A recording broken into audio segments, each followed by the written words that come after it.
اس کو ایک خاص رخ پر متعین کرتا ہے، اس کو چینلائز کرتا ہے بس، ہے نا. اس کا صحیح طریقہ کار ہم کو بتاتا ہے. تمہیں اس مال سے محبت ہے، تم اس مال کی محبت کے ذریعے اللہ کا قرب حاصل کر سکتے ہو.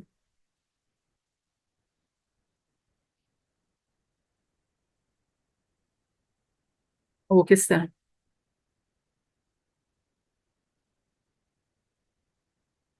اللہ کے بتائے ہوئے راستوں میں حضور صلی اللہ علیہ وسلم کے طریقے کے مطابق اس مال کو استعمال کرو.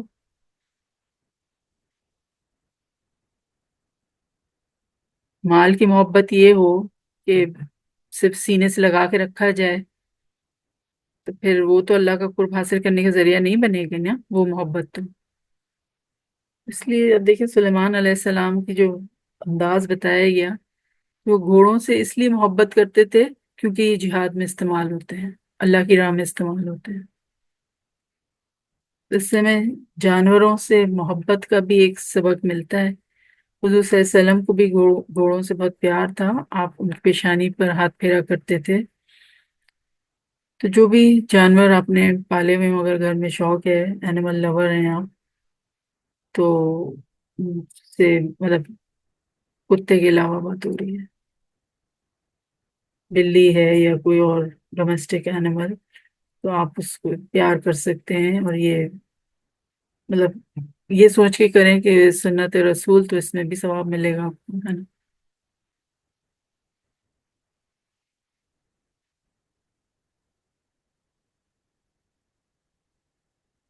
آیات 41 سے 64 انبیاء کرام علیہ السلام کا ذکر خیر. یہاں پہ حضرت ایوب علیہ السلام کی تعریف کی گئی کہ انہیں اللہ نے شدید آزمائشوں سے گزارا اور انہوں نے صبر و رضا کی اعلیٰ مثال قائم کی. حضرت ابراہیم علیہ السلام، حضرت اسحاق، حضرت یعقوب، حضرت اسماعیل، حضرت یسع اور حضرت ذوالکفل علیہ السلام کا ذکر خیر ہے. ان سب کا مقصد حیات اللہ کی خوشنودی اور آخرتی فوز اور فلاح کا حصول تھا. اس کے بعد متقیوں کے لیے جنت کی لازوال نعمتوں، سرکشوں کے لیے جہنم کے شدید عذاب کا بیان ہے. جہنم میں گمراہ اولاد اللہ سے فریاد کرے گی کہ ہمارے ان والدین کو بڑھتا چڑھتا عذاب دے جنہوں نے ہماری بری تربیت کی اور ہمیں اس بربادی تک پہنچایا. تو اولاد کے حقوق میں ہے کہ والدین اس کی بہترین تربیت کریں، اور بہترین تربیت مینس دین کی گائیڈ لائنز پر ان کی تربیت کی جائے.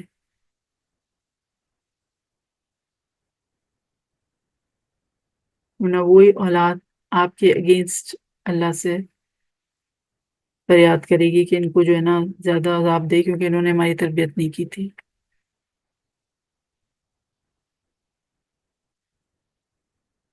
پھر ابھی جو ہم مال پر اتنی بات کر رہے تھے نا، تو ایک ورڈ، اس سے بھی آپ کو اندازہ ہو جائے گا کہ اسلام کا نقطۂ نظر کیا ہے. مال کو تو خیر کہا گیا ہے نا، خیر کے نام سے قرآن میں یاد کیا گیا ہے.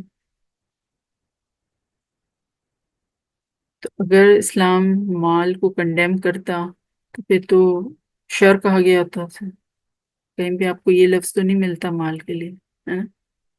تو بس یہی ہے، اس کا استعمال آپ کیسے کر رہے ہیں، وہ آپ کو، یہی مال آپ کو جنت تک بھی پہنچا سکتا ہے اور یہی مال آپ کو جہنم تک بھی پہنچا سکتا ہے. تو ایوب علیہ السلام کا ذکر ہے یہاں پہ.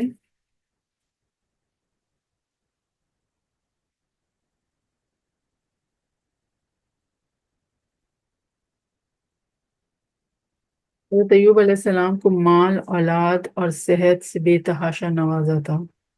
صابر اور شاکر بندے تھے. پھر اللہ تعالیٰ نے ان کو آزمایا اور سب چھین لیا. 18 سال وہ بیماری میں انہوں نے گزارے، صبر کرتے رہے، بالآخر رب سے دعا مانگی تو اللہ تعالیٰ نے پہلے سے دگنا نواز دیا. تو اب دیکھیں ان کی جو دعا اور جگہ قرآن میں آتی ہے، انی مسنی الضر وانت ارحم الراحمین، ہے نا. بے شک مجھے تکلیف میں چھوا ہے اور آپ تو سب رحم کرنے والوں سے بڑھ کر رحم کرنے والے ہیں. یہاں پر جو آیت 41 میں فرمایا وہ کیا ہے؟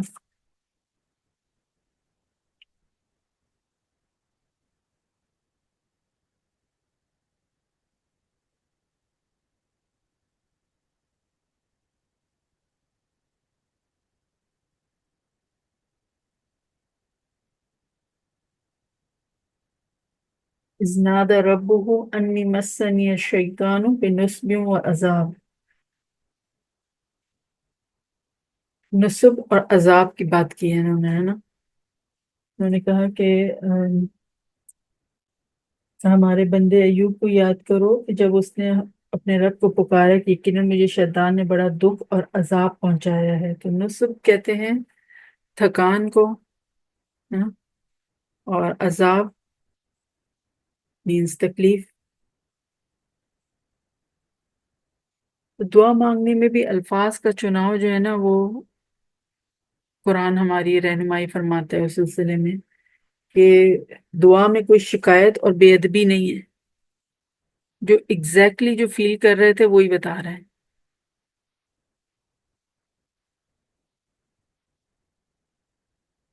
اللہ تعالیٰ نے اس لیے انہیں آزمایا تاکہ عقل والے اس واقعے سے سبق حاصل کریں اور اپنی آزمائشوں پر اس طرح سے صبر کریں.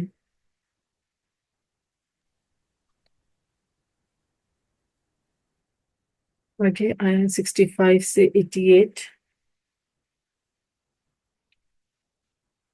آدم اور ابلیس کا قصہ بیان ہوا ہے. فرشتوں کے سامنے اللہ کا یہ فرمان نقل ہوا کہ میں ایک انسان گارے سے بنا رہا ہوں. جب میں اس میں اپنی روح ڈال دوں تم اس کے سامنے سجدے میں گر جانا. تو یعنی انسان کی عظمت کا سبب اس کا خاکی وجود نہیں ہے، بلکہ کیا ہے؟ اللہ تعالیٰ نے سیکوینس آف ایونٹ کیا ہے؟ فَنَفَخْتُ فِيهِ مِن روحی، جب میں اپنی روح میں سے اس میں پھینک دوں پھر تم سجدے میں گر جانا. تو انسان کی عظمت کا سبب اس کا خاکی وجود نہیں بلکہ اس میں موجود روح ربانی ہے، جس کی وجہ سے وہ اشرف المخلوقات بنا ہے. تمام فرشتوں نے انسان کو سجدہ کیا، اور سجدے کا حکم فرشتوں کے ساتھ ساتھ ایک جن ابلیس کو بھی دیا گیا تھا، کیونکہ وہ اپنی عبادت اور ریاضت کی وجہ سے جو ہے فرشتوں کے درمیان اس کو مقام دیا گیا تھا، اتنا اعلیٰ مرتبہ اس کو دیا گیا تھا. لیکن کیا ہوا کہ ایک نافرمانی اس کو ہلاکت میں ڈالنے کے لیے کافی ہو گئی. ایک بات نہ مانی، اس نے تکبر کی وجہ سے سجدہ کرنے سے انکار کر دیا، اور اس انکار نے اس بد نصیب کو کافر اور ملعون بنا دیا.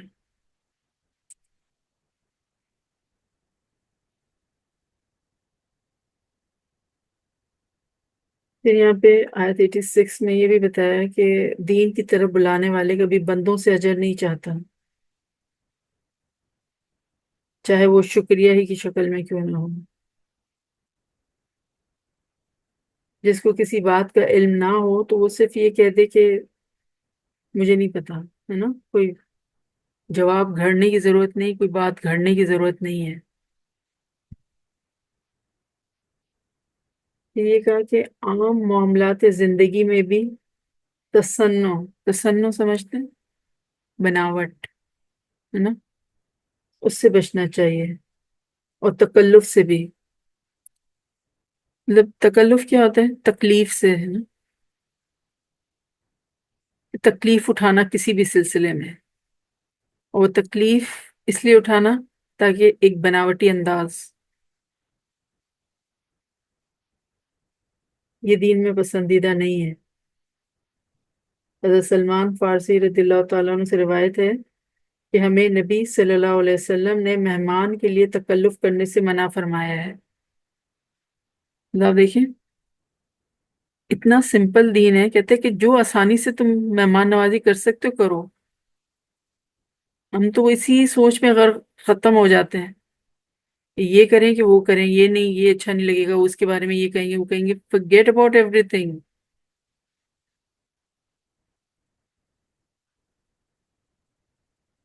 جو آسانی سے آپ مہمان نوازی کر سکتے ہیں وہ کر دیں.